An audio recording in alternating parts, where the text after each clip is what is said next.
In this presentation, we're looking at some of the basics of the socialist movement in Kansas. And specifically, the question we're going to try and answer is, what did socialists in Kansas do to try and improve the state? And we're only going to look at a few specific things because you will actually be doing research on some more specific people and activities taking place that socialists took part in to help improve the state. So, first of all, what is the progressive movement? Well, it started in the late 1800s, went through about 1915, roughly. Basically, there are three ideas to this. Society can be better than where it was currently. We can improve upon ourselves.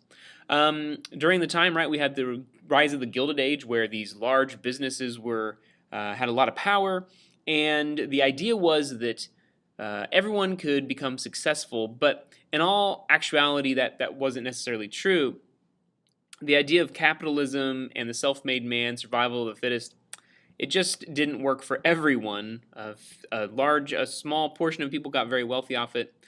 People did benefit from the rise of industrialization, but there were some problems that came with that as well.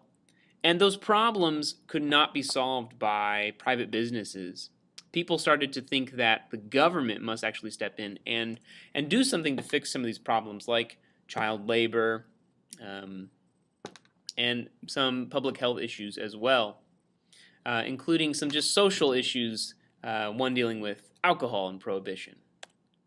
So first thing I want to talk about is the comparison between capitalism and socialism, and I want to look at the similarities first because, well, first and foremost, they're both economic systems, and they determine how we decide to spend our resources, where they should best be allocated to. The other thing is that, and this is a big misunderstanding, is that in both capitalism and socialism, there's private ownership of businesses. There's a difference when it comes to large businesses, and we'll talk about that. So starting with capitalism, what are the specifics with that? Well, to simplify it as best I can, capitalism is all about the private ownership of property and businesses of all kinds. There is zero government regulation. The free market of people choosing to buy things and producers making things determines what and how much is produced. And we talked about capitalism earlier and how it does produce winners and losers. People become very wealthy off of capitalism, and there's a lot of corruption sometimes with capitalism, but it is the freest of all economic systems. Socialism, on the other hand, the government controls or owns the major means of production. All of the major resources that go into making manufactured products or goods are usually controlled by the government. So like oil, steel, utilities, those things are not in the hands of private individuals because there's a fear of too much corruption. The other pieces of a purely socialist government or economic system is provision of universal health care. It's free. Education is fully funded and free, and there are worker protections in place.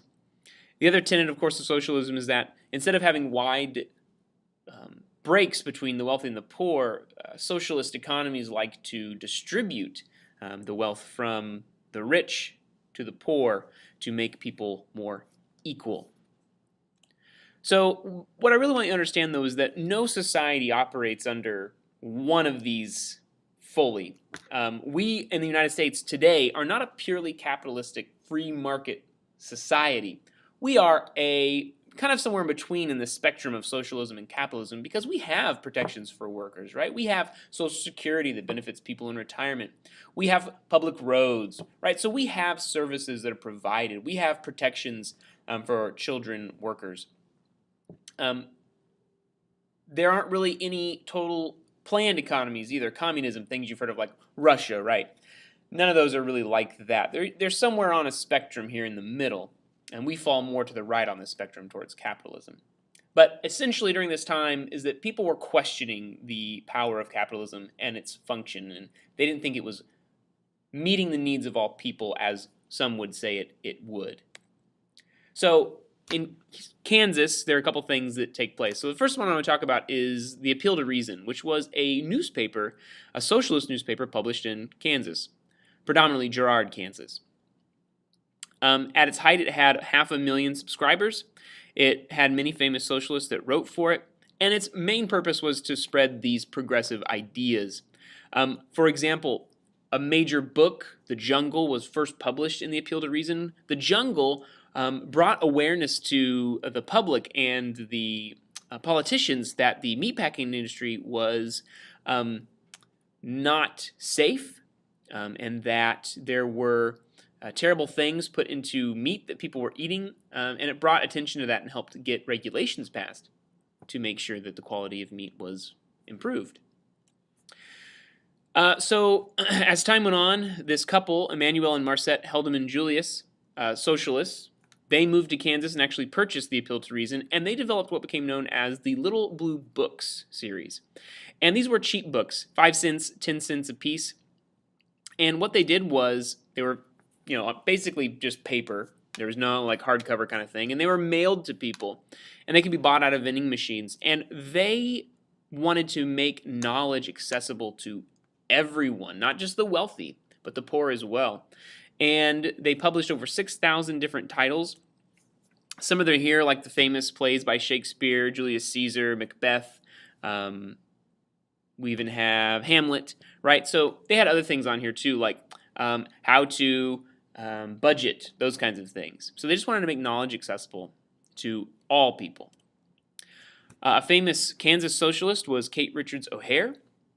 She also wrote articles for the Appeal to Reason in Kansas. She specifically fought and gave speeches fighting for the rights of workers and children. She even spoke out against the U.S. military being involved in other countries' affairs. Even though it was illegal to do so, she would actually be later arrested for speaking out against the United States military involvement in other countries. And later on in her life, she actually fought to reform prisons and became the superintendent of prisons in California and made some changes for the better conditions of the people in prisons. So, not going to go into detail here, but socialists in Kansas made some important first steps for the state and then later on the country as a whole. Kansas passed what became known as the Blue Sky Law of 1911, which was kind of the baseline for the rest of the United States. Essentially, this law protected people's investments in the stock market from being for fraud, for being lied to about what those stocks were. So their money was protected in those investments. We also passed some of the first child labor laws to make sure that certain children at certain ages were not allowed to work in certain conditions. We also improved public health by banning the public drinking cup and bringing awareness of how malaria was spread through mosquitoes. And election reforms. Now senators in the U.S. Senate will be elected directly by Kansas voters. So we did some of the first things in Kansas, and these were socialist progressive ideas that actually started here in today Kansas, which is one of the most conservative states. So there's just a few brief things about the socialist movement in Kansas. And like I said, you'll be doing some research on a topic of your choice to go into more detail.